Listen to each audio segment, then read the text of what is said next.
Graham, first of all, any news from the training ground, injury-wise, absentees for Saturday at all?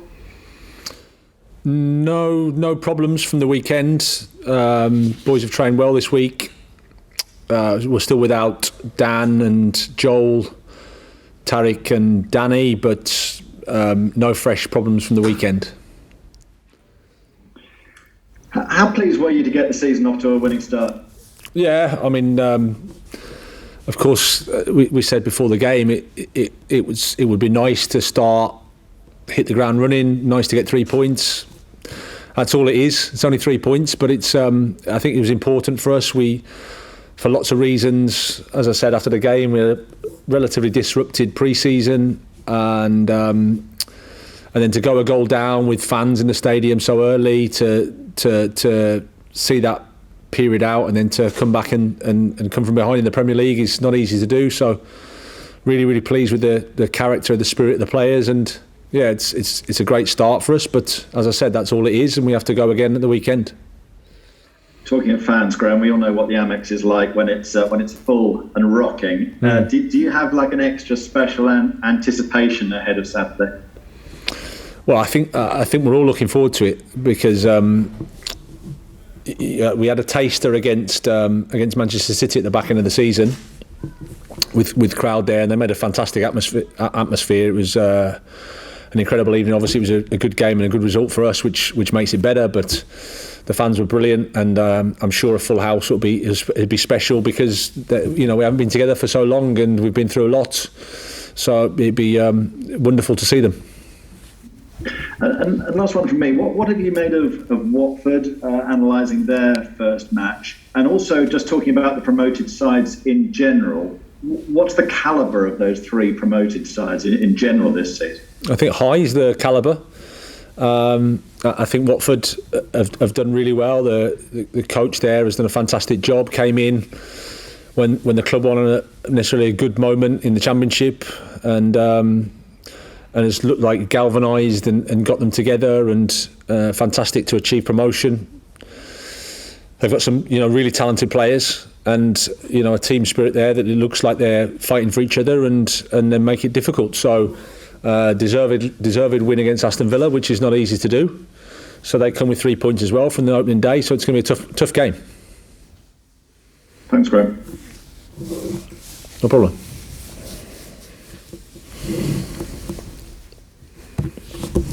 Elliot, you're up next. Hi Graham, how are you doing? You right? Good, Elliot, thank you. Yourself? Yeah, very well, thank you. Can I just pick up on something regarding Aaron Connolly? You said after the Burnley game he wasn't involved due to personal reasons. Is he available for this game? Yes. Can you elaborate what those reasons might be? No, they were personal, Elliot. So totally understand. But it's been resolved, and he'll be in the squad for the weekend. Thank you very much. Very bad luck on the Friday before the Burnley game, losing Joel Veltman because he was pinged and had to go into isolation. Have you spoken to him on the phone or just got a gist of how he's been doing? Because obviously he would have been upset and disappointed not to play. Yeah, he would have, but he's a level-headed guy, Joel. He understands it's unfortunately part of the world we're in, and it can happen. So it's just a case of him doing his time, and then we'll look forward to seeing him when he's ready. Obviously, we're all looking forward to a full Amex for the first time, since early 2020. Are you slightly worried or concerned about, from a transmission point of view, because you're going to have 30,000 in the stadium? There's more fan interaction with players. We've seen players celebrating goals with fans, more interaction. Are you concerned at all about the safety of the coaching staff and players regarding possible increased transmission of COVID? No, I don't think I have those concerns, to be honest. I trust that everything will be done that is possible to be done in terms of keeping everybody safe. I trust the club. I trust the protocols that will be in place. And, it's part of the next step of us hopefully trying to get through this situation back to normality, or as close to normality as it can be. So I haven't had any concerns.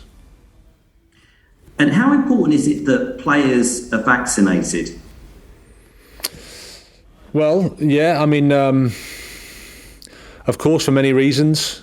I think that's the sensible thing to do. I have first-hand experience of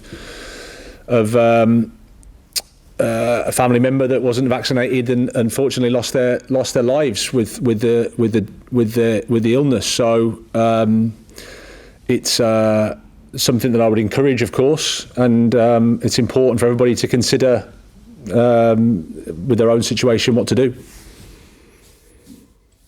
Thanks very much, Graham. Hi, Graham. How are you? I'm good, thanks, Ian. Hi, Yourself? Graham. How are you? Oh. Fire away. Hello? Fire away. All right. How are you doing? You all right? I'm good, mate. Yourself? Yes, good. Yeah, important to win on the opening day, isn't it? But you win at Burnley. I mean, it takes the pressure off straight away, doesn't it? Well, yeah, it's the pressure's always there, Ian. That's the nature of the business. And you're only it's 3 points, like I said. But we can't, on the one hand, say it'd be nice to get off to a winning start, get a winning start, and then say, yeah, it's not that nice. Of course, it is. 3 points is always important in the Premier League. And like I said, the manner we did it, we had a bit of luck. We played well, scored 2 good goals, came back from 1-0 down in a hostile environment. Turf Moor's never easy to play there. So we're delighted with the 3 points, and we know we need to improve. We know we can get better, but early days, we have to start again against Watford, who'll provide a different test, but an equally tough test. But we're looking forward to it. I think it's fair to put it that you didn't get the results at home last season that maybe you deserved. I think that's probably a fair way to put it. Do you think with fans back, that will help you? Well, we hope so. I mean, the truth is, Ian, if you don't score more than the opponent, you don't deserve to win in football. That's the reality. We've performed well, and we performed. Did a lot of things well within the performance, but not enough to get the 3 points. But that's the challenge of the Premier League. That's the margins of the Premier League. So we hope our supporters can make that difference. I know they can, because when they get behind us and we give them something to get behind, it's a powerful thing, and we're looking forward to that. So we hope that we can start on Saturday well, and we will be looking forward to it. I think for most of the last season, most people thought if you were going to lose one player to Arsenal, it might be Yves Bissouma, but it was obviously Ben White this summer. You're well placed then to know about transfer sagas, because I think I must have asked you 20 times last year about Bissouma moving to Arsenal. At least 20, Ian, no? Maybe more, yeah. do you then look at some of the sagas that are going on now, like the Harry Kane one, and think, oh yeah, I know exactly what Nuno will be going through, or Daniel Lee will be going through right now. I had that all of last year with my player. Well, I just think it's part of, unfortunately or fortunately, whatever way you want to look at it, it's part of the game, it's part of football. Media, journalists, agents can, make out that it's the truth, and it's not the truth. And there's always degrees of fantasy, but that's what it makes it interesting, I suppose, especially when the transfer window's open. You feel for the supporters a little bit, because they're reading things and you're thinking it's the truth, or somebody said this but they haven't, and somebody's linked with this player but they're not, and they never have been. So it's a little bit unfair on them. But from our perspective, all we do is say, look, we can only comment on players that are our players. We don't comment on players that we're linked with you guys. I can't control whether you think that Yves Bissouma is going to go to Arsenal or not. I can't control that. It's your opinion. And then we just get on with it. I don't think he's going now, don't worry. I mean, but it'd be more fun if you did comment on other players. It'd be more fun if I turned up and said you've been linked with, Bernardo Silva, and you actually, told me yes or no and gave me chapter and verse on it. Yeah, it'd be more fun for you, yeah, of course, but not so much for me. Keep trying, though. Keep trying if you want. It'll be boring, but keep trying. I just want to ask you one last thing. Obviously, Watford played really well last week, won 3-2. And there have been a lot of goals. I think last weekend was the weekend where there had been the second most goals on the opening weekend of a Premier League season. We saw a lot of goals through Project Restart and the beginning of last season as well. Why do you think that is? Why do you think attacking football now in the Premier League is being rewarded with so many goals in games across the board? So hard to keep clean sheets. Well, I think at the start of the season, I think it was a little bit like that, wasn't it, last year? The start of the season was a lot of goals. Maybe teams haven't quite got their rhythm. They haven't quite at their full potential in terms of performance levels, and therefore mistakes more happen, and mistakes often result in goals, especially at this level, because of the attacking players that are on the pitch. I think the crowd will play a role as well in terms of it's another factor that you have to deal with, that we have to get used to again, and maybe as we get used to that, things will calm down a little bit more. But it's also the fact that there's good players, positive play, intensity, which creates goal chances, which creates goals. Cheers, Graham. Good to see you again, and I'll let Johnny ask you about Yves Bissouma now. No problem. I look forward to that. I won't bother with Yves Bissouma. One player that you have admitted that has been interesting, Graham, from abroad is Percy Tau. Is there any update on his situation at the club? Nothing really to report, Johnny, at the moment, but there has been interest, but nothing further to announce. Okay, lovely. In terms of Watford, they've signed a Turkish international midfielder today. They've, I think, 9 in total over the summer. How strong do you see this Watford squad coming into, newly promoted Watford coming into the Premier League season?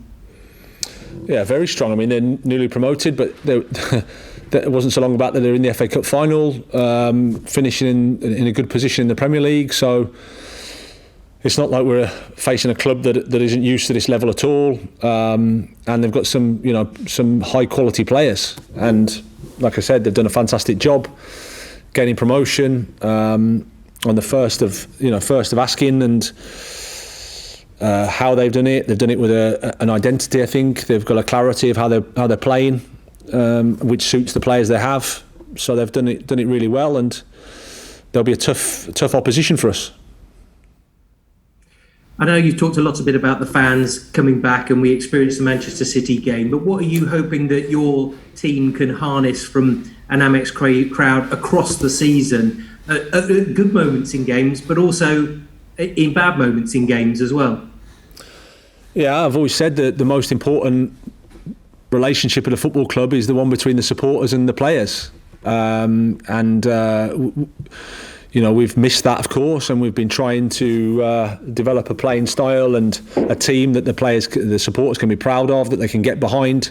It's not going to be perfect all season. I'd be lying if I said it was going to be that way. There's going to be moments where we're going to need our supporters, we're going to need our support. But the aim is to try and play in a way that gets them interested, gets them engaged in the game, proud of their team, excited about coming to the match, because the one thing we've learned from life over the last 18 months is it's short, it's fragile, and we need to appreciate the special things in life, which is football, which is coming to the game with your friends, with your family, getting behind your team, creating some memories hopefully, and making it a positive experience. Last season, for the home games, you slightly changed your routine slightly in terms of the squad meeting up before. Is that something you're going to continue to do this season, or was it just a sort of wonderful, it worked quite well, so you're going to stick with it?